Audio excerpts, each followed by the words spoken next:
প্রধানমন্ত্রী নরেন্দ্র মোদীর আমন্ত্রণে দুদিনের রাষ্ট্রীয় সফরে ভারতের নয়াদিল্লি পৌঁছেছেন প্রধানমন্ত্রী শেখ হাসিনা। স্থানীয় সময় বিকেল 3:30টায় নয়াদিল্লির ইন্দিরা গান্ধী আন্তর্জাতিক বিমানবন্দরে পৌঁছান তিনি। সফরের প্রথম দিন স্থানীয় সময় সন্ধ্যায় প্রধানমন্ত্রীর আবাসস্থল হোটেল তাজ প্যালেসে তার সঙ্গে সৌজন্য সাক্ষাৎ করবেন ভারতের পররাষ্ট্রমন্ত্রী ডক্টর এস জয়শঙ্কর। এছাড়া সফরের দ্বিতীয় দিন আগামীকাল সকালে প্রধানমন্ত্রী শেখ হাসিনাকে নয়াদিল্লির ফোর কোর্টে রাষ্ট্রপতি ভবনে আনুষ্ঠানিক সংবর্ধনা দেওয়া হবে। পরে তিনি হায়দ্রাবাদ হাউসে দেশটির প্রধানমন্ত্রী নরেন্দ্র মোদীর সঙ্গে একান্ত ও দ্বিপাক্ষিক বৈঠক করবেন। বৈঠক শেষে দুই সরকার প্রধানের উপস্থিতিতে বাংলাদেশ ভারতের মধ্যে কয়েকটি সমঝোতা স্মারক ও চুক্তি সই হওয়ার কথা রয়েছে। পরে দুই প্রধানমন্ত্রী যৌথ সংবাদ বিবৃতি দেবেন।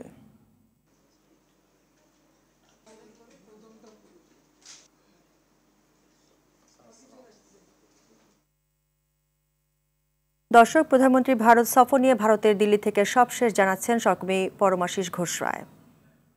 চতুর্থবারের জন্য বাংলাদেশের প্রধানমন্ত্রী চলতি বছরের জানুয়ারিতে যখন শপথ নিয়েছিলেন, সরকার গঠন করেছিলেন, তখন ভারতের পররাষ্ট্র মন্ত্রকের সচিব কিন্তু ঢাকায় পৌঁছে গিয়েছিলেন তাকে শুভেচ্ছা জানাতে, এবং পররাষ্ট্রনীতির ক্ষেত্রে ভারতের যে পরবর্তী পদক্ষেপ দুদেশের পাশে থাকবে সেই বার্তা দিয়ে তাকে আমন্ত্রণ জানিয়ে এসেছিল। সেই জায়গা থেকে আমরা দেখেছিলাম যে ভারতের 18তম লোকসভা নির্বাচন সবেমাত্র শেষ হয়েছে এবং গত 9 জুন ভারতের তৃতীয়বারের জন্য মন্ত্রিসভা শপথ হয়েছে এবং প্রধানমন্ত্রী নরেন্দ্র মোদী তৃতীয়বারের জন্য কিন্তু প্রধানমন্ত্রী হয়েছেন এবং এনডিএ সরকার গঠন হয়েছে। সেই জায়গায় শপথের অনুষ্ঠানে প্রধানমন্ত্রী যেমন এসেছিল, ঠিক তার দিন 15-র মাথায় কিন্তু কথা দিয়ে কথা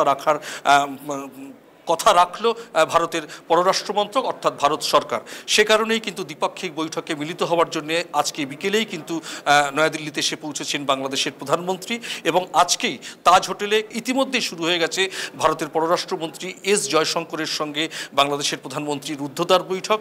সেই বৈঠকে কিন্তু বোঝা যাবে যে আগামীকাল যে রুদ্ধদ্বার বৈঠক রয়েছে প্রধানমন্ত্রীর সঙ্গে হায়দ্রাবাদ হাউসে, সেই বৈঠকের সমীকরণ নিয়ে সূচি নিয়ে কিন্তু রুদ্ধদ্বার বৈঠকে মিলিত হয়েছেন এস জয়শঙ্কর।